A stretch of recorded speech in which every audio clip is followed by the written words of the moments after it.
All right. So this is the beginning of a two-part series on Dietrich Bonhoeffer. The second part will be given next Sunday by Matthew. And that part will deal with his efforts in dealing with Nazi Germany. Can I stop for a second? We've got 3 people sitting in the waiting room that can't hear you. I can hear you. Yes, it's the people in the waiting room that can't. Think now? No, wait a second. Yeah, Okay. now. All right. Can you hear me? Anybody who cannot hear, wave their hands or do something to indicate. Could hear you better if you took your mask off. I can improve the audio real quick. This will make it better. So I take the mask off. Try that. How does that sound? Can you hear me? Is the audio fine? Adequate? The audio's fine. Yeah. Yes. You want mask on or mask off? Off. On. I don't care. You're all alone, or practically. What difference? does it Well, we've got what? I don't know. 3 people? 3 people here. All right. So the topic today and next Sunday is Dietrich Bonhoeffer.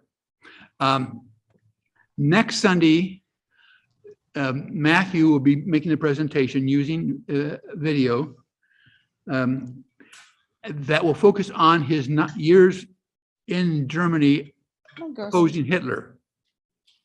And it was a very perilous time as well.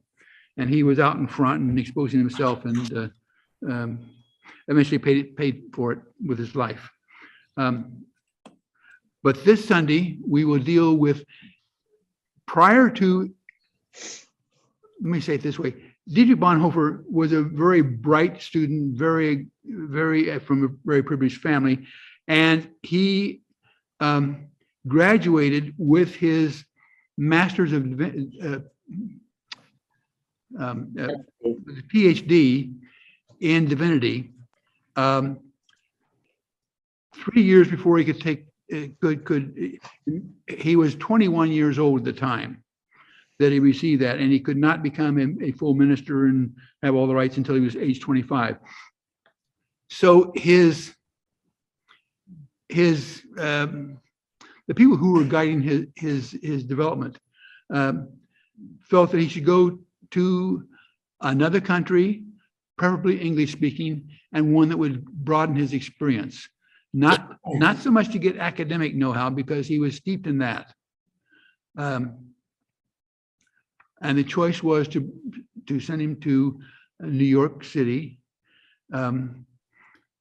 and get exposure there to, in this case, Harlem, the Black community, to broaden his experience. A little bit of background. Germany, dating back before World War I, was typically had a very somewhat stratified society where there was an elite of families like the Bonhoeffer family that had run the country or run the municipalities, etc., for a long time. They were very privileged, aristocratic, if you will, to some degree, and that was certainly true of the Bonhoeffer family.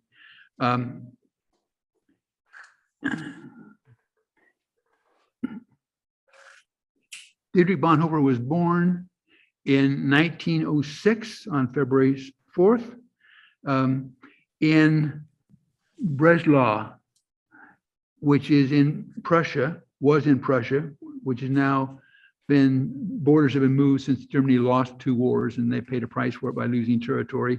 That area, that town is now in Poland. The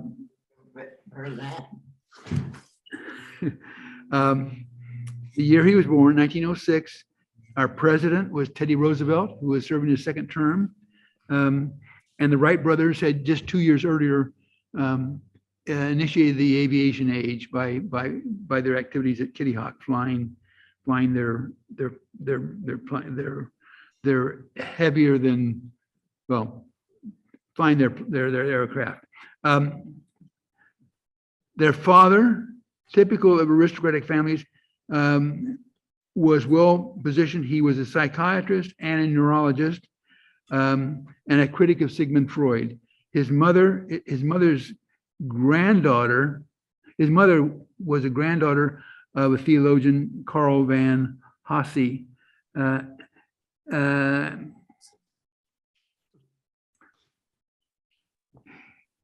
Dietrich was one of 8 children. First was Karl, who was a chemist and co-discovered the spin isomers of hydrogen. So very much involved in medical research. The next child, Walter, was killed during World War I. The third child, a lawyer, Klaus, was executed subsequently by Adolf Hitler and the Nazis. The fourth child, Ursula, female, her husband was executed by the Nazis. The fifth child, Christelle, was imprisoned by the Nazis, and her husband was executed by the Nazis. Dietrich was he had a twin sister, Sabine, and the final child, Suzanne, was the 8th child.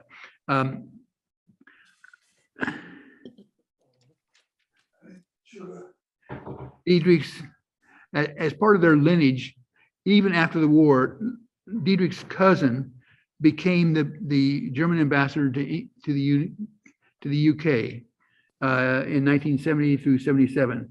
And his nephew, Dietrich's nephew, was a prominent orchestra leader heading up the Cleveland Orchestra and the London Philharmonia. So the family was very, very competent, but also very arrogant, very, very well educated. They were born with a silver spoon in their mouth, kind of thing, which was typical of the leadership in Germany pre-World War II. He graduated magna cum laude in 1927 at age 20 in religion ministry at age 21. He could not become ordained until age 25. So his advisors, or the people steering his career development, decided upon sending him. They wanted him to learn better English, and they wanted him to have other experiences culturally. So they decided upon sending him to New York City, to the Union Theological Seminary. When there, he became involved with the Abyssinian Baptist Church, headed by Adam Clayton Powell Sr. By the way, Sr. is very different from Junior. He accomplished much and did much good, including raising the pushing back against white domination of the church. He studied at New York Union under Reinhold Niebuhr.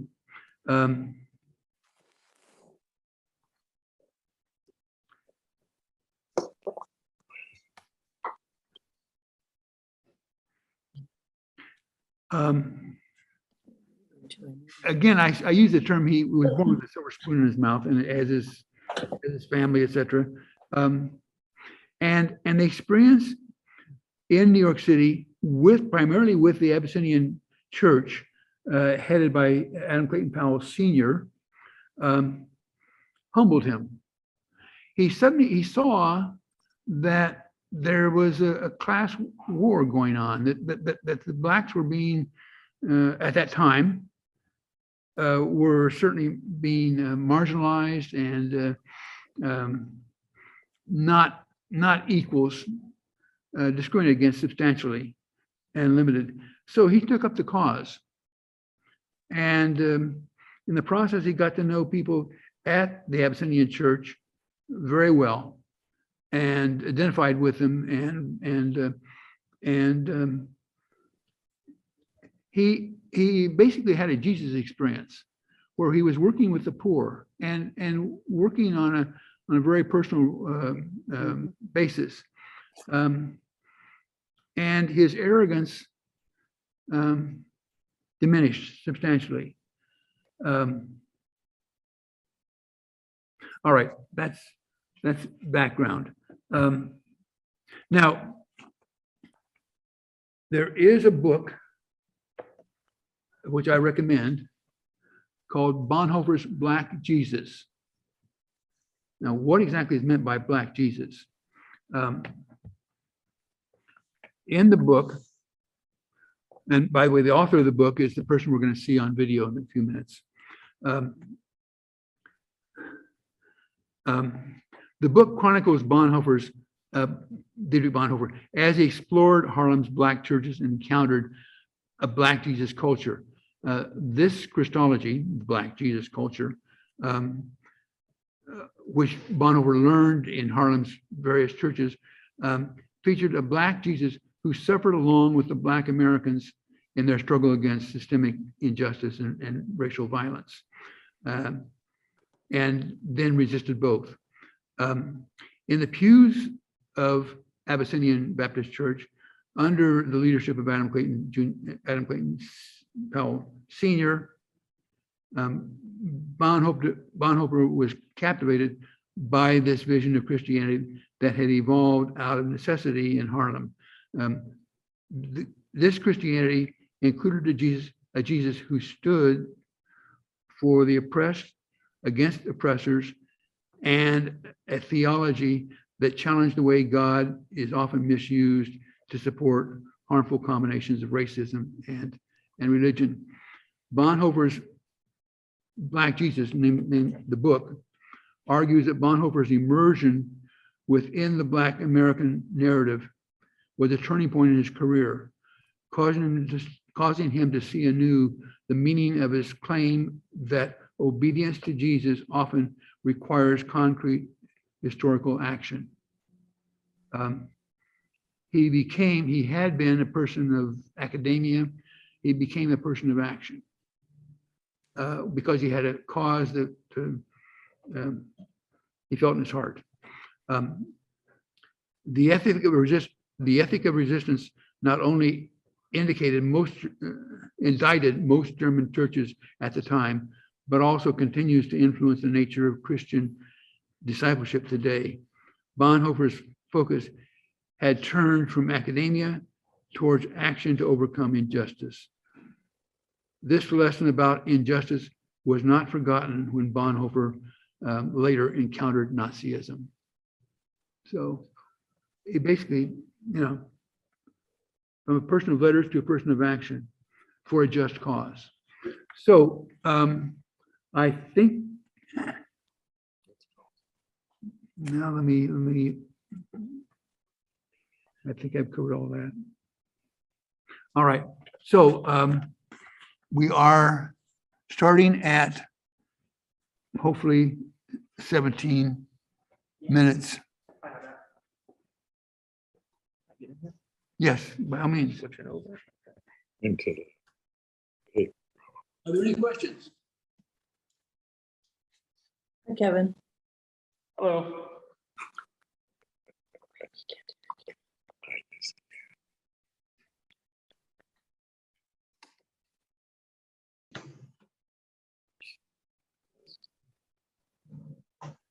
That should, if you can't hear this, let me know, but it should all be perfect. I wrote this book in 2013, published in 2014. It came from my dissertation, the research that I did for my dissertation. I had to rewrite it because it was full of too much jargon for a book. But in that book, I focus on a moment in Dietrich Bonhoeffer's life where he comes from Germany to the United States after writing a dissertation two dissertations in fact, and had achieved a position as a professor at the university in Berlin, but he was too young to be ordained. He's 24 years old, but a professor with two dissertations under his belt, real precocious, arrogant too, young man. Before he takes his position at the university, the person in charge of his ordination process wanted him to see the world a little bit, called him ruddy, green. I mean, a ruddy, young, green, I guess you might say, and thought that it would be good for him to work on his English. England or Britain was considered. They decided on the United States, and specifically New York, for Bonhoeffer. Not because it was some prestigious school, not because Union was great, but because of what the environment provided him beyond the academy. Bonhoeffer was not interested in being under any professor or obligatory textbooks and so forth. He had to go through that. He had a position. He's a professor. The people at the school were more like colleagues for him, the professors. But he did some learning there. He did a lot of learning there. In fact, the time was much more impactful for him than he had anticipated. To interact with Bonhoeffer and to understand what's happening in Nazi Germany and what his interaction with Nazi Germany was at that time, you can't just stay within Bonhoeffer language, Bonhoeffer's world. You have to open it up, just as I have done by talking about the Western World Project of Community. That's beyond Bonhoeffer studies, to interact with what the Nazis are doing. Bonhoeffer moves over to New York at a particular time in Black history. To understand a little bit about that. Here we are in Black History Month in February. These things are important, especially to understand what happens to him. So these slides, I want to talk about them for a moment with you. So to say Black Jesus is not the opposite of white Jesus. This is something much more profound, and we'll come back to this particular painting here too in the slides. 1945, Bonhoeffer was murdered at Flossenburg concentration camp. In April of 1943, he was arrested and taken to Berlin's Tegel prison. It's now been torn down. He's there for a couple of years. The beautiful poem that was read was written in a Gestapo prison, Prince Albrechtstrasse. On Prince Albrechtstrasse is where Prince Albert Street. It's a Gestapo prison. Tegel prison is a military prison, not the. I mean, there's a variation here. The military prison is not the same as the Nazi Gestapo prison, although Tegel is an awful place. In July of 1945, there is a coup attempt that fails. Bonhoeffer is in Tegel prison at this time, and he is one of the members in a broad circle of more than 100 people who are involved. If you've seen the movie Operation Valkyrie, it's about Colonel Klaus von Stauffenberg, who plants a bomb in Hitler's bunker, Wolf Lair, and it fails. It doesn't kill Hitler. But this operation by Klaus von Stauffenberg and several military members fails. After that failure in July of 45, Bonhoeffer turns towards specifically writing theology. And we have this collection of stuff that we get from him in Tegel prison that's called Letters and Papers from Prison. In that, when he turns towards what we call theology lectures, theology letters, he has an outline for a book. He asks this question and makes this statement: what do we really believe? I mean, believe in such a way that our lives depend on it. Belief such that our lives depend on it. And he makes this statement here. The church is the church only when it is there for others. Now, it may seem like a toss-away line here, or a nice pithy saying that you might say on Sunday morning, but to say the church is the church when it is there for others is actually to speak in the language of his entire theological work. Being for others. Being is being when it is for others. There's a lot of being there in that statement. But it's his theological construct. He's interacting with concepts of personhood and human being that are rational only. And he wants to move them from rational, logical concepts into social categories, into the social category. What scholars say from the epistemological to the social. So to say that being is being for others is to say that I don't have my, what I would say, personhood here. In Bonhoeffer, I don't see him making a distinction between human and person. For some people, there is a distinction. Human being is anything that is human. So the fetus inside the mother is human. The child born without a brain, encephalopathy, is human. The very, very elderly Alzheimer's patient who doesn't know that they're sitting in a room or the people around them, that is still human. But are they person? Some people would say person is in your capacities. You enact personhood by your ability to recognize, to be self-aware, and to have hopes and so forth, hopes and fears for the future. I don't see Bonhoeffer making such a distinction between human and person. For him, personhood is something that is social. It isn't in your capacities, your rational capacities. I have my personhood when another person is present. I have my personhood when I acknowledge or engage the personhood of an other person. You can see it in social roles. I'm a husband because I have a wife. You know, I'm a professor when I have students. I'm teaching when I'm engaging with students. If you see me lecturing to my bookshelf, you know something's wrong with me. You know, that's my personhood is in relationship, is in engagement with others. This is what Bonhoeffer is doing.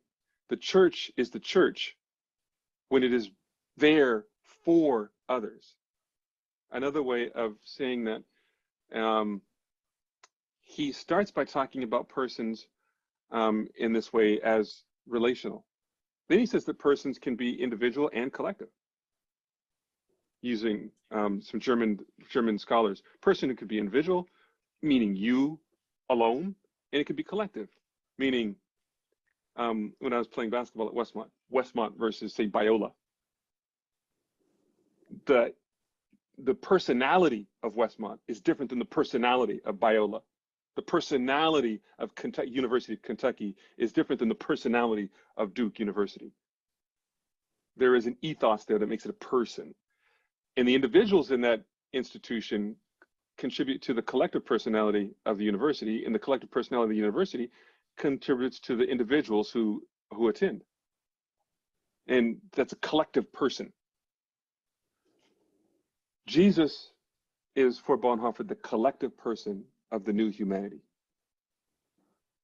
He stands in for everyone. Because of sin and shame, we can't stand before God. Christ stands in for us, becomes vicarious representation. That's what he makes. He makes use of this German word Stellvertretung. Jesus is vicarious representation. Okay. The church is the body of Christ in the world. Jesus stands in for others. He does it in a very literal sense, so that you never meet someone without meeting Christ, because Christ stands in for all of human beings, before God and before each other. The church is the church only when it is there for others. You cannot be apathetic and walk by that Jewish person. Your being is being for others, both in a noun sense, being for others, and in the verb sense, do it, be for others. This is what he says here. And I've lingered on this slide quite a bit. Now let me move forward and show you what else happens with him. But, so he says this in prison.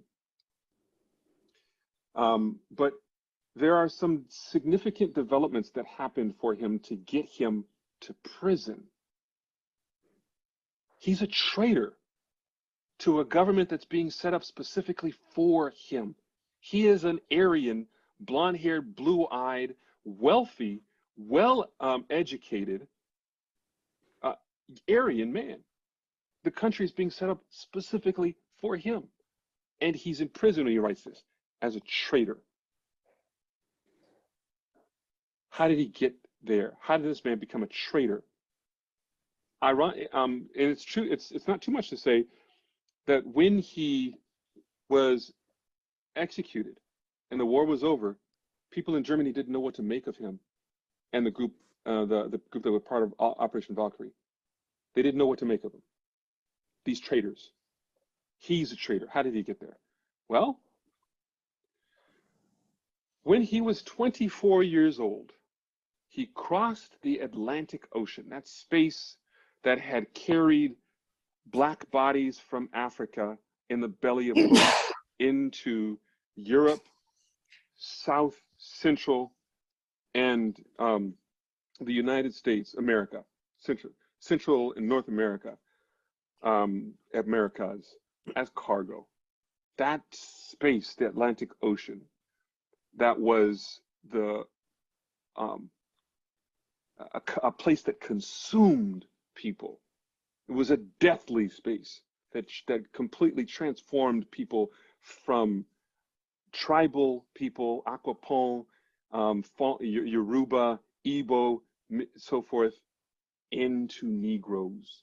He crosses into this space and goes to New York, where something profound is happening there with people in the African diaspora. He becomes a student at Union Seminary, and he studies also in Harlem, that had become ground zero for Black people to re-engage what human being is. He's a student there too, in Union and in Harlem. His one of his professors, Dr. Reinhold Niebuhr, man he didn't really like at first, becomes a friend of his. And he says this about a class that he takes with Niebuhr in the second semester. Okay, the second semester is really different for him. You'll see what I mean. Second semester is really different. He says this, in a lecture course by Dr. Niebuhr, the social and Christian problem was discussed in the context of modern American literature. That was extremely informative. I learned much from my own experiences in Harlem. He's learning in Harlem. Important enough that he writes home about it. I'm learning in Harlem. And because of the experiences I'm having in Niebuhr's class, it's helping me with what I'm learning in Harlem. What is happening in Harlem? He's reading artists from the Harlem Renaissance Literary Project, from the Harlem Renaissance Literary Movement. Now, this is the second semester. First semester, he wasn't speaking so positive about New York. There is no theology here, he says when he first gets there. Although I'm basically taking classes and lectures in dogmatics and philosophy of religion, the impression is overwhelmingly negative. They talk a blue streak without the slightest substantive foundation and with no evidence of any criteria. The students, on average 25 to 30 years old, are completely clueless as to the most important questions, he says. This is when he first gets there.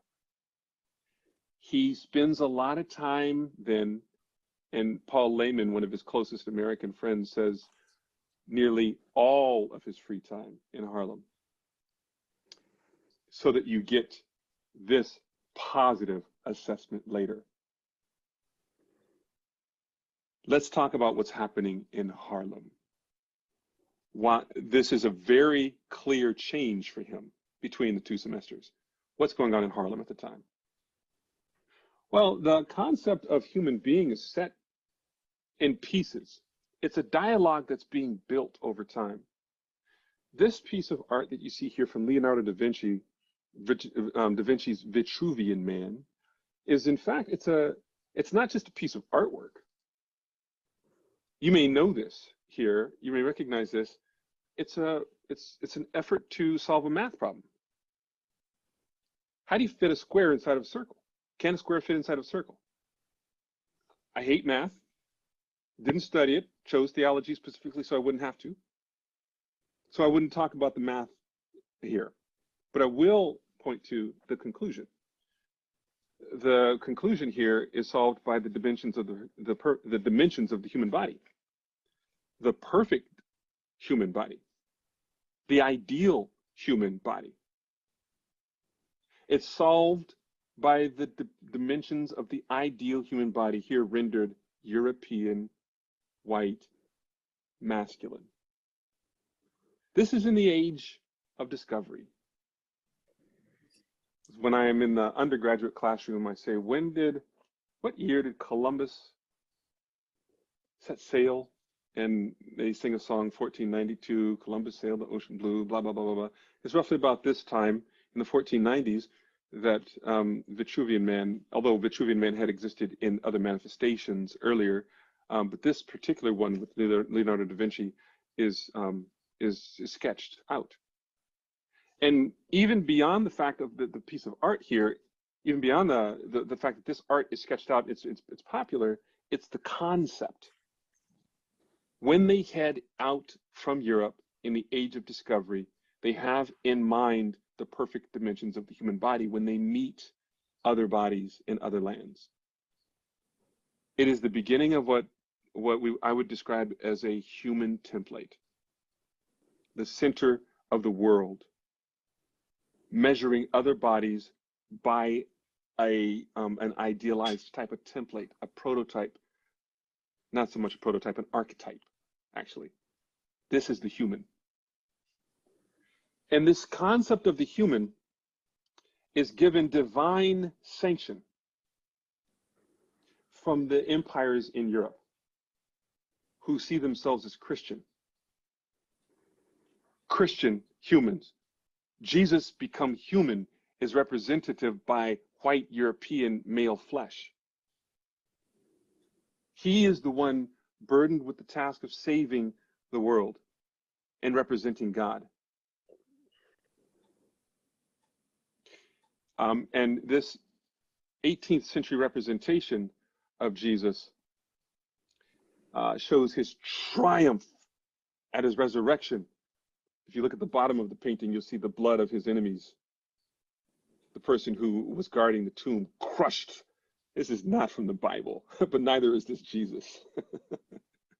Crushed by the stone that was covering the tomb as Jesus is raised with all power, and these two perfectly proportioned blonde white women kneeling at the feet of the one risen with all power. It's an imperial Christ here, the dominating imperial one, represented as white masculine from Europe.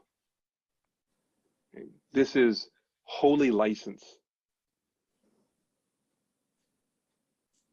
And one way of saying this, to speak Christ-centered. Bonhoeffer's got a Christ-centered theology, but to speak Christ-centered is to name Jesus centered on a European concept of knowing all things, having all things, burdened with the task of saving the world, and having all power. Gifted with all power, burdened with the task of saving the world. Christ-centered is to center Europe as the location of God's salvific work in the world, and European men as human, people of European descent, white. And everybody else's humanity is derivative, human in aesthetic proximity to this divine template. So Bonhoeffer heads into Haarlem, where this concept is being troubled. And a white aesthetic describing humankind as white and masculine, and everybody else is human in aesthetic proximity. This is being troubled. And Black people are asserting Black life, Black humanity. This is a bibliography, Bonhoeffer's bibliography, that he picked up from the Harlem branch of the New York Library. the Schomburg, which today is the center of Harlem Renaissance literary thought and art as well. You go there to study the Harlem Renaissance, as well as Yale's library, Beinecke Library. But I went through his collection that he brought back from New York, took pictures. I figured I would apologize, ask for forgiveness later if I wasn't meant to do it. But I pulled out this bibliography. Now, people have often asked Bonhoeffer scholars, what was he reading? He talks about reading stuff. What could he possibly have been reading? Well, I mean, why don't you look at his bibliography? It's there in his holdings that he brought back. So, and with this Bonhoeffer coffee stain on it or something, this is his own thing. I took pictures of every page. This is his bibliography. This is literature on the NAACP and the founding of the NAACP. This is on literature on the civil rights movement, Black people struggling for civil rights. Again, let me emphasize that these are his.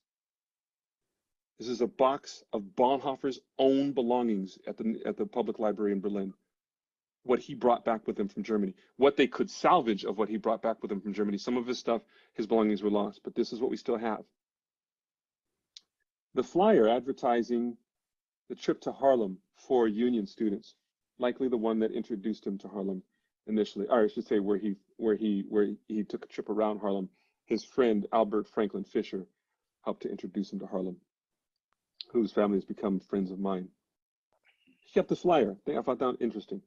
This is his student body card at Union Seminary that also doubles as entry pass or his entry seminary. He kept to introduce him to Harlem. Interesting.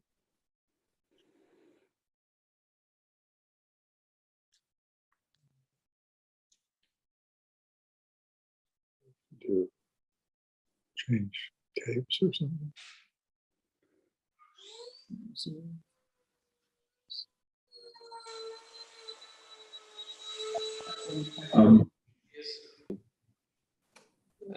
We'll get fixed. Unpause, yeah. Oh, Yeah. This is his student body card at, or I should say, for Union students, likely what his belongings were lost, but this is what we still have. The flyer advertising the trip to Harlem for Union students, likely the one that introduced him to Harlem initially, or I should say where he took a trip around Harlem. His friend Albert Franklin Fisher helped to introduce him to Harlem, whose family has become friends of mine. He kept the flyer. I found that interesting.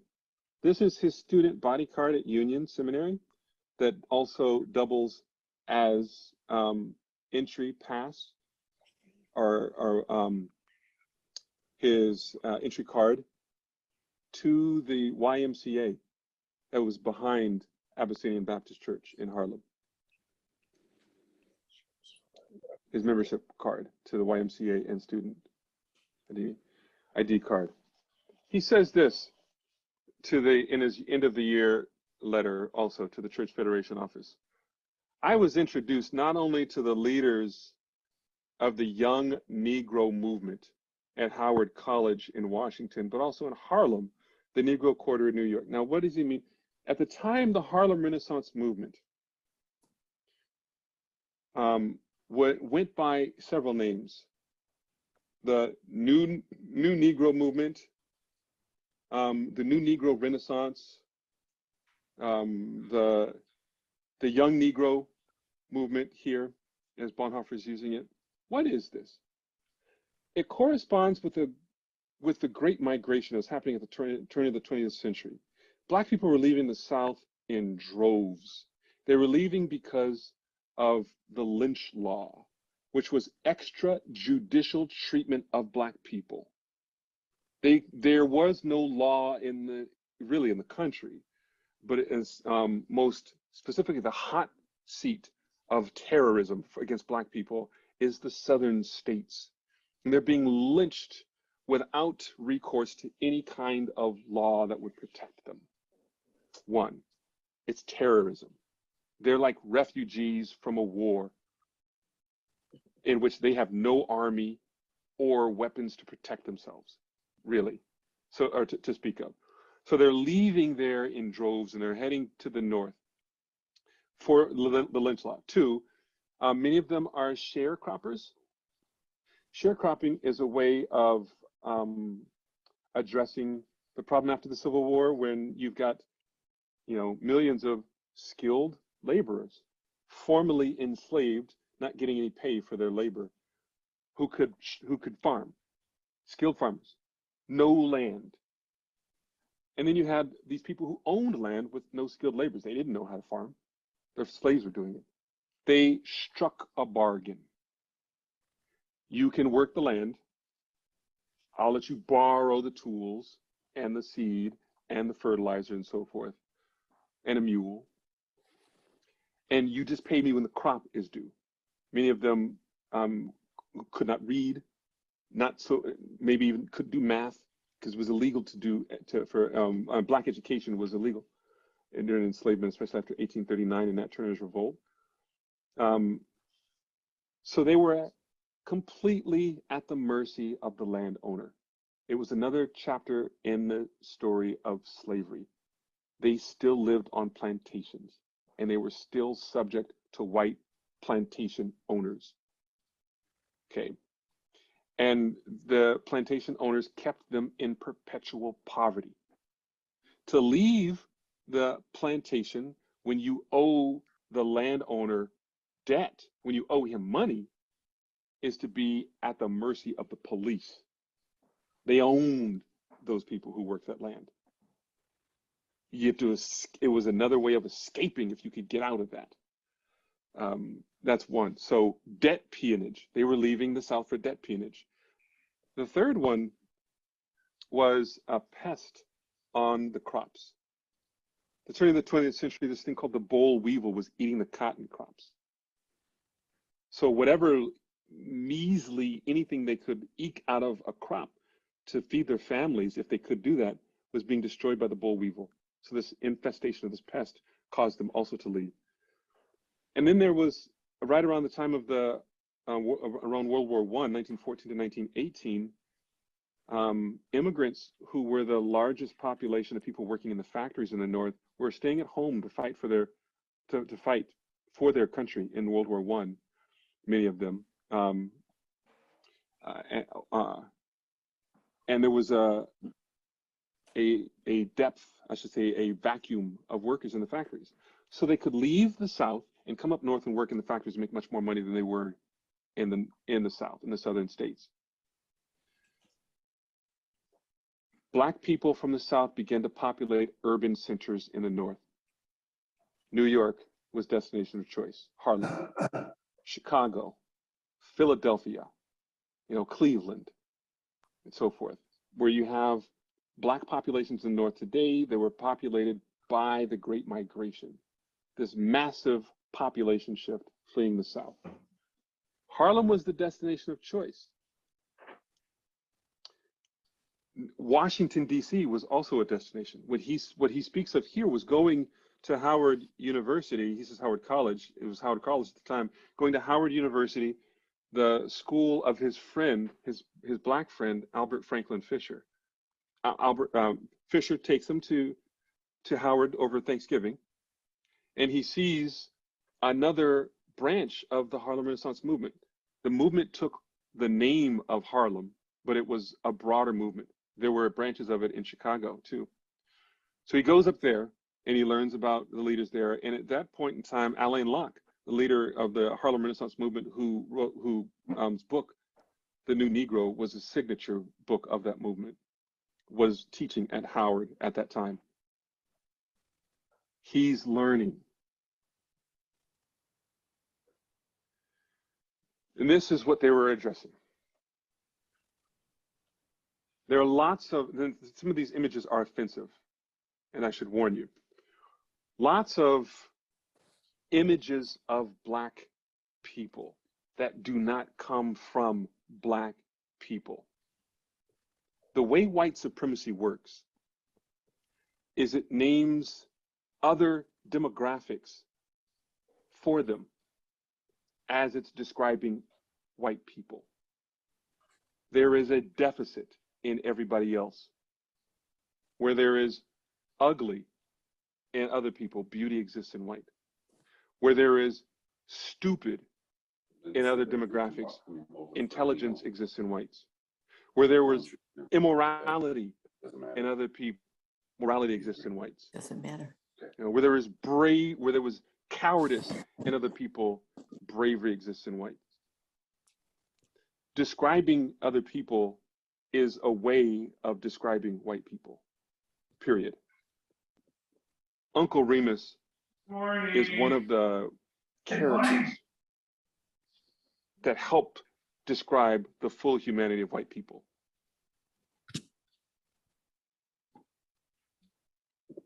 So is Auntie, or Jemima. Here is what this is. This is the mammy. I shouldn't say Auntie. This is a mammy figure. The mammy, the Jezebel, the Sapphire. These are all derogatory depictions of Black femininity to show the full womanhood of white women. The Black child, the pickaninny. Is it really a child? Do we mourn when this child is eaten by alligators or are harmed? Can the mammy and the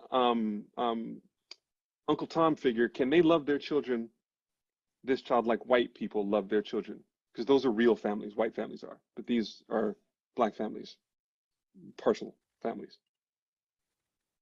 And then this here is a depiction of, this comes from the moment just after the end of of the Civil War, when there was a Freedmen's Bureau, existed to help usher 4 million formerly enslaved people into citizenship.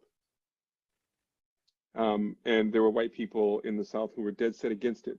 And this is why, and I linger here, I've lingered all of this for a reason. Some people would say that if white people came to recognize Black people as fully human, then Black people would have a better time in the United States. But the problem here is not that white people don't recognize that Black people can be fully human. The problem is that for Black people to be understood as or recognized as fully human is a threat to white supremacy. It's a threat to the existence as white people as the only ones gifted with the image of God and burdened with the task of saving the world. White supremacy wants to guard white people as the only ones who are human, the only ones for whom moral responsibility is due. Nobody else. The work against the Freedmen's Bureau was the work against incorporating Black people as humans, so that Black humanity makes no sense. Black people recognized in the Harlem Renaissance, this is what William H. Johnson is doing in this depiction here of Jesus and Three Marys, recognize that to go at this argument about white people as the only ones who are human, you have to engage their Jesus. You got to engage the religion. The religion is sacred license for white and human as connected. And the only way that human is connected, or the only way to see human, white and human are brought together in this image of the divine, the one who is incarnate as human, fully human. By depicting Jesus as Black, they're going hard at the way that human being is understood. Christ was Black. Black is human.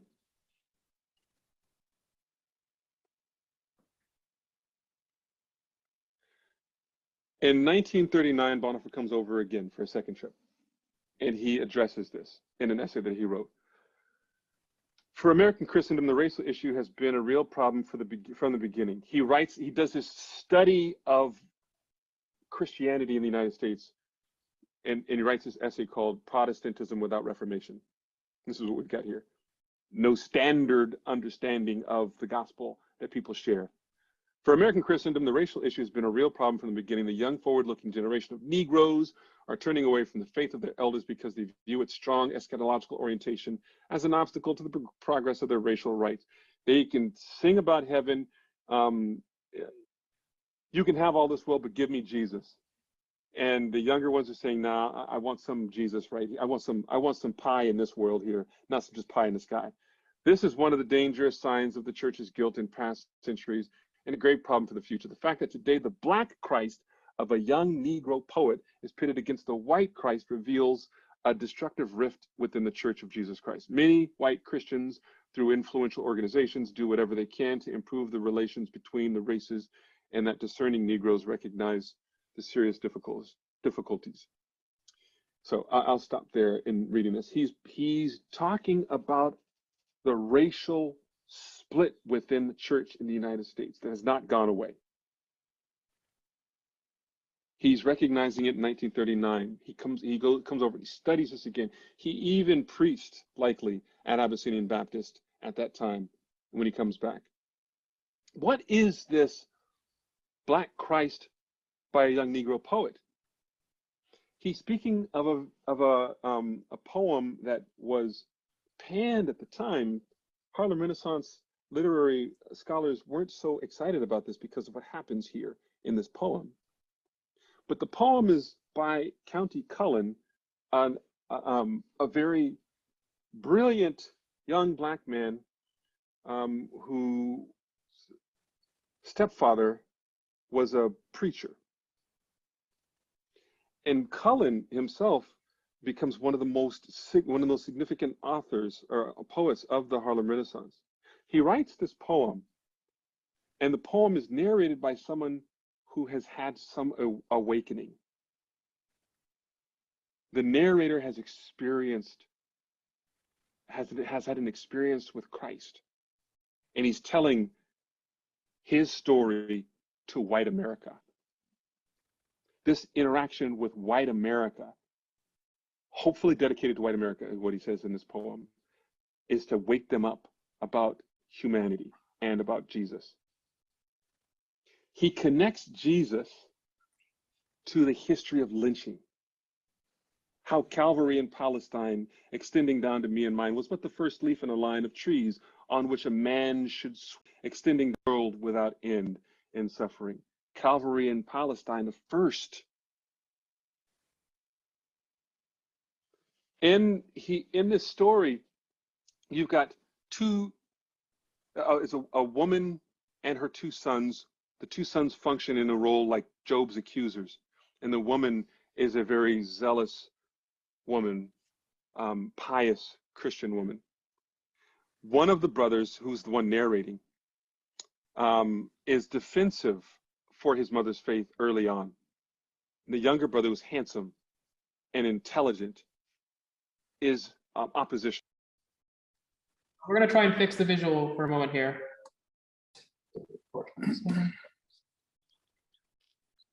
I believe that's just. Welcome. Characters that help describe the full humanity of white people.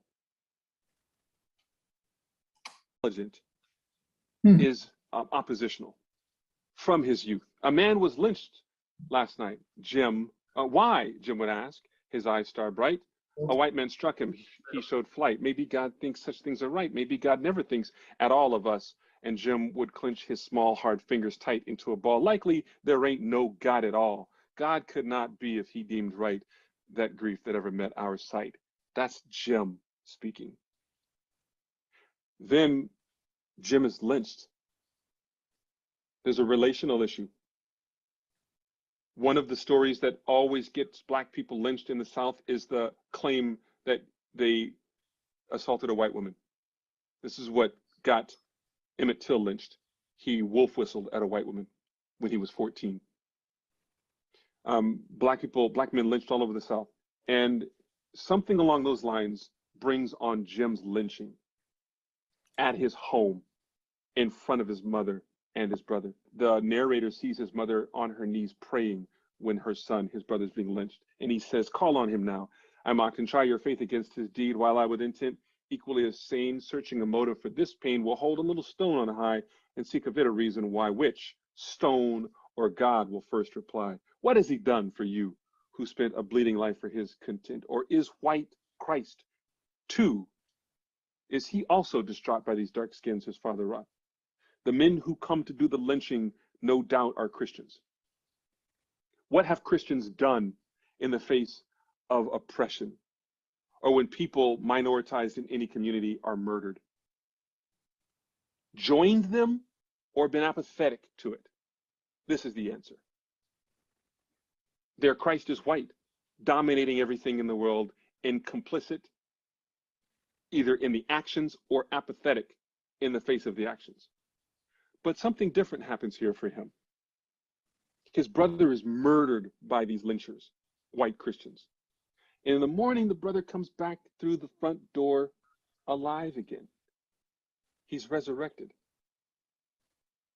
The narrator sees something, a form immaculately born, betrayed 1,000 times each morning, as many times each night, denied, surrendered, tortured, crucified. He says also about how this form that he's looked upon and seen is Christ, his brother. Christ is his brother. Christ identifies with this family, not with the people who are complicit in lynching and murdering of society's minoritized people. This is the Jesus that Bonhoeffer meets at Abyssinian. This is the Christ who captures him, captures his heart. He becomes, in his own words, after this experience in New York, a Christian. He's hearing this in the Harlem Renaissance, and he's hearing something like it from the preacher in the pulpit, where he calls home. We clothe God, Powell says, by clothing men and women. Jesus interpreted this as meaning we clothe men and women when they are naked. When you give men and women coats, shoes, dresses, you're giving clothes to God. Now remember what Bonhoeffer described as stellvertretern. When we in our sin and shame can't stand before God, Christ stands in for us. You're not just meeting any other person. Every time you have an encounter with a person, you have an encounter with God in Christ. You have an encounter with Christ. This resonates for Bonhoeffer. It would have made sense to him. So he's hearing this interaction with Christ by Harlem Renaissance intellectuals, and he's hearing a gospel preached that says, pay attention to those who are harmed and left out. Incidentally, Powell's driving down, I mean, the Great Depression happens in 1930 when Bonhoeffer is there in New York. It's happening. It strikes just before he lands there in New York in 29. Powell is driving down what's Lenox Avenue now. Lenox Avenue, it's called Malcolm X Boulevard in Harlem today. He's driving down Lenox Avenue in his very nice new car. Abyssinian Baptist is a very wealthy black church. He didn't want the car, by the way. His church bought it for him. He sees people destitute. It's the saying goes, when white America gets a cold, black America gets pneumonia. He says, God, why don't you do something? A couple of nights later, in his sleep, he says he hears in his dream, Powell, why don't you do something? Like every good preacher would do, he preaches a sermon series in response. This is one of the 2 sermons he preaches in response to God's command to do something about the suffering. When we give men and women coats, shoes, and dresses, you're giving clothes to God.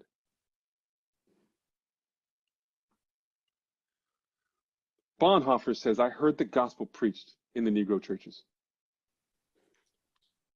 Here one could really hear someone talk in a Christian sense about sin, grace, and the love of God, and ultimate hope, albeit in a different form than that to which we are accustomed, meaning they are really excited about it. In a contrast to the often lecture-like character of the white Christ, the black Christ is preached with captivating passion and vividness. He's attending a lot of churches while he's there, but he makes Abyssinian his home in the black church.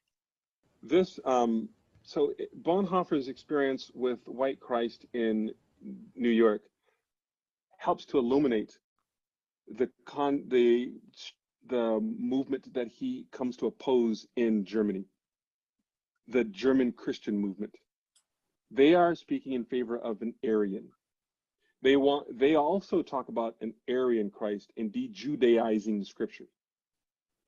The summer he comes back from New York, he immediately starts talking about ethnic pride as a sin against the Holy Spirit, and the likely necessity for Christians to speak out publicly for the sake of their neighbor who were harmed by the government. And this picture demonstrates the problem that he was facing. This is done by one of the lead propagandists in Germany that shows Hitler leaving the church hat in hand under a cross as a good, pious Christian man. The leader of the nation who wants an Aryans only nation is also a pious Christian. They know they need Christian support. Bonhoeffer is able to see very early on that this Christian language is awful. It is a problem. And the church is only the church when it is there for others, not excluding others or practicing violence and harm against others, but being for your neighbor. This is one of the concentration camps where he was held. This is Buchenwald concentration camp. And just to show you the way that the rhetoric worked to describe the problems in the nation as people. This here is where the inmates in Buchenwald would line up. I'm standing in on one of the spots where people were lined up every day. To my left, in front of that guard tower there, to your left, as you look at this, there are the 6 ovens where they would dispose of the bodies. Right in front of you is the bear exhibit for the zoo. The only thing between the people standing in the concentration camp and that bear exhibit is that electrified wire. They could be in that close proximity to each other, enjoying a day at the zoo with the bears with their families. How does that work? It is the way in which we describe human difference that allows us to be comfortable with some being harmed and others being embraced. We fail to see moral responsibility, our humanity reflected to us in relationship with someone else, in encounter with someone else. This is what Bonhoeffer pushed back against. This is what got him killed. But it also stands as witness to us for what it would mean to follow Christ today and how we must recognize the way God works in society for us. Rather be an enemy in the context of a regime that was setting itself up according to an ideal that hurt others than to be included. There are places in Germany where they have memorials set up. This is in Berlin. This is the spot where they started taking the Jews from Berlin. This is the one. There are a couple of memorials that are, of the couple of memorials that I've seen, this one is the most moving. Mm-hmm. They have a grate here for every time the train left, and it shows how many Jews. The date, first of all, this is the first one, October 18th, 1941, 1,251 Jews from Berlin to this ghetto called Lodz. And there's a grate for every time a train left, and the grate is just that small. That's how big it is here. There's another one there. There's another one there. Every time the train left. I would show that. So this first one here, what's interesting, Bonhoeffer wrote a letter with an attorney for the Confessing Church movement to military leadership, describing what he saw on this day when they rounded up those 1,251 Jews. To be in a part of the military is not to be in the Gestapo or to be a Nazi. That took a different level of verification of your family lineage. And it was also another level of commitment to the Germans, to the Nazi government. He didn't think that some of the Nazi leadership, the military leadership knew what the Nazis were doing. And they thought that they could try and get some of them on their side. They can help push back against the government. Friedrich Justus Perls and Dietrich Bonhoeffer wrote a co-authored letter about this roundup. It fell on deaf ears. This is where he was killed. It's a mining town, Flossenburg concentration camp. This is the courthouse, the courtyard here. When they were destroying this, somebody said, wait a minute, Pastor Bonhoeffer was killed here. And so they decided not to destroy the whole camp. What's so weird is that there are houses right there. There's a whole neighborhood right there in the shadow of the concentration camp. You got to watch how you walk when you're walking. Here's what I will say. Bonhoeffer didn't figure it out. He still remained loyal to what I would argue as a Western way of seeing the world from the perspective of people who are crushed by politically oppressive regimes, had an impact on him when he was young. That is no question to me. That is beyond question. Take him at his word. He says that. And what happens to him as a result of being in New York and driving through the States. His dear friend, Albert Franklin Fisher, would not go with him to Cuba or to Mexico like he and Jean Lasserre did. Why?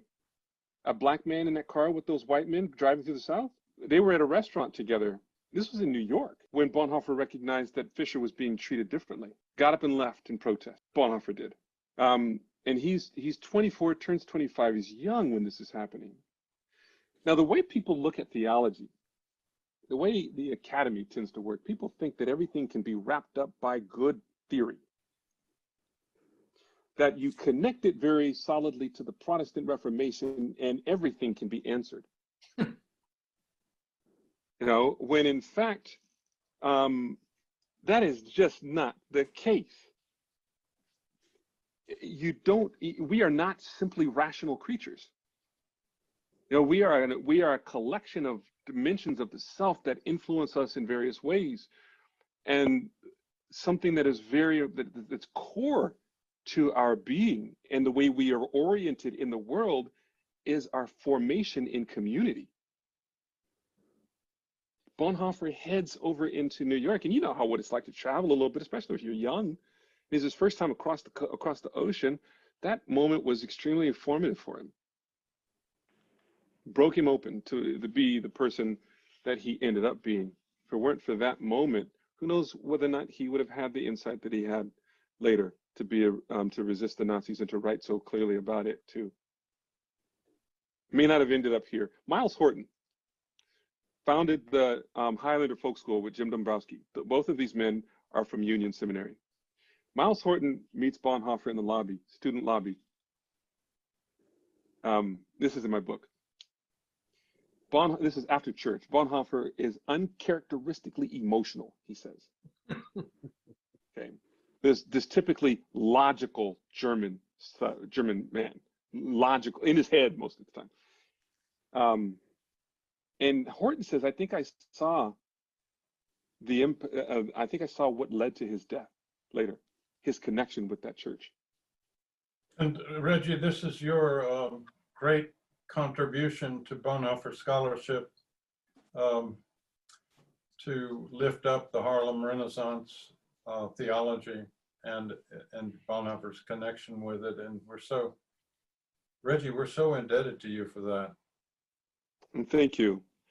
Thank you. It's I think these kinds of things are important. People need to recognize, well, two things. One, that the protest tradition within Black church is not devoid of theology, or substance that will speak in a substantial Christian way.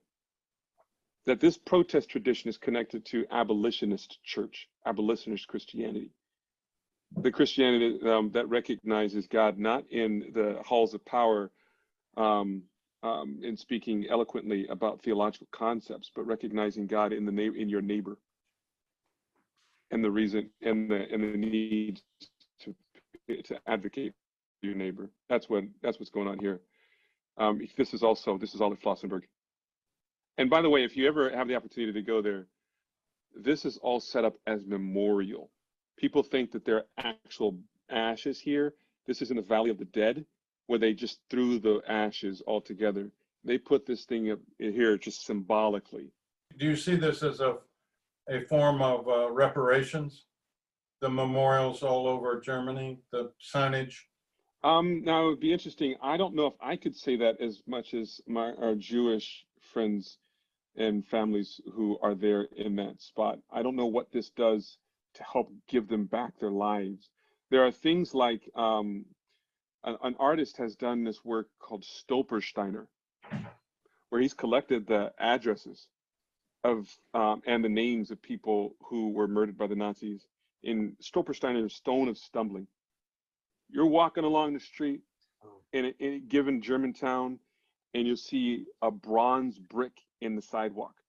That bronze brick has the name of the people. It says this address as you're walking by right now. It could be a department store, but it was once a home. This address you're walking by right now was once occupied by, and it has the names of the people taken away, the date they were taken away, and the place where they were murdered. That's a call to memory, though it's to invoke them in that present, in that moment. You stumble over them.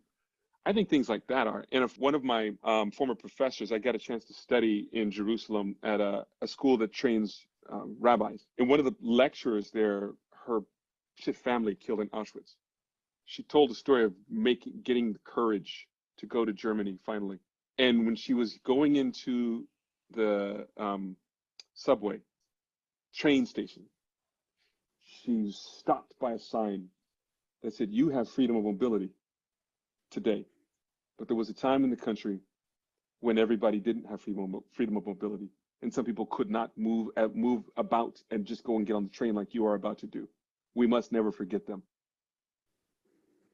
She wept at that sign, and she was near weeping as she was telling us about it. The courage it took her to get up to go to Germany, and then the moment, and the fact that they are doing this, not forgetting them.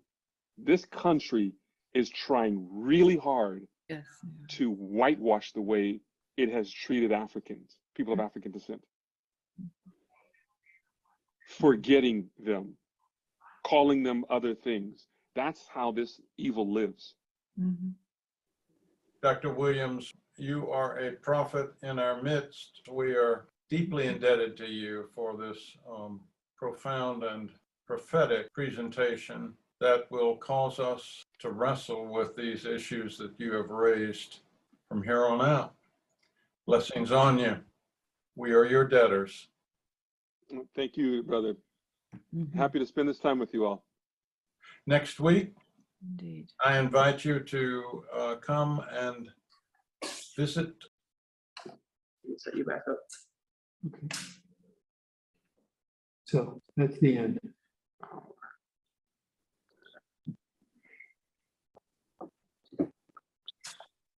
It wasn't. All right, any comments before we shut down? Just want to thank you very much. That was very informative presentation, and I had not heard that side of Bonhoeffer's theological development and his spiritual development. So thanks a lot. Well, it really changed him. It made him less arrogant and more, understanding that there are real evils in the world, and the treatment of blacks in Harlem, in the United States in the 30s, was really atrocious. So, Sheila, any comments? Just thank you. I think it was very informative. And I want to say hello to my mom, who's now in Arizona. Okay. So,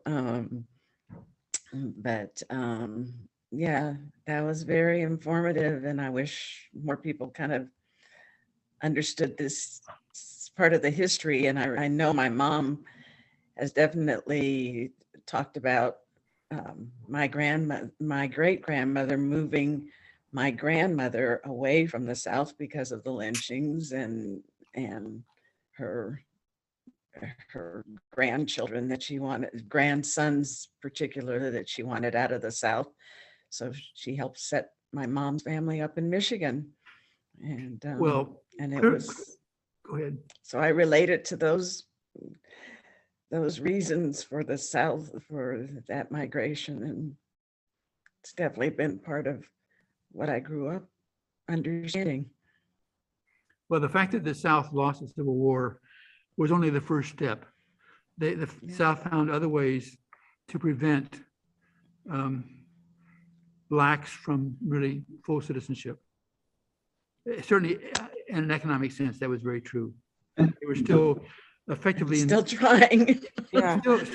well, I think it has improved a bit since then, but Well, it certainly has improved, but we're in a, history repeats itself as well. And there seems to be quite an attempt right now for history to sort of repeat itself in many ways. And talking about repeating, I hadn't realized that the Nazis explicitly looked at the racial discrimination laws in the South when they were modeling some of the same things that they did against Jews under the Nazi regime. They actually looked at that as a model. Oh, see those people in America, they've got it right. You got to separate the races, and here's how it's done.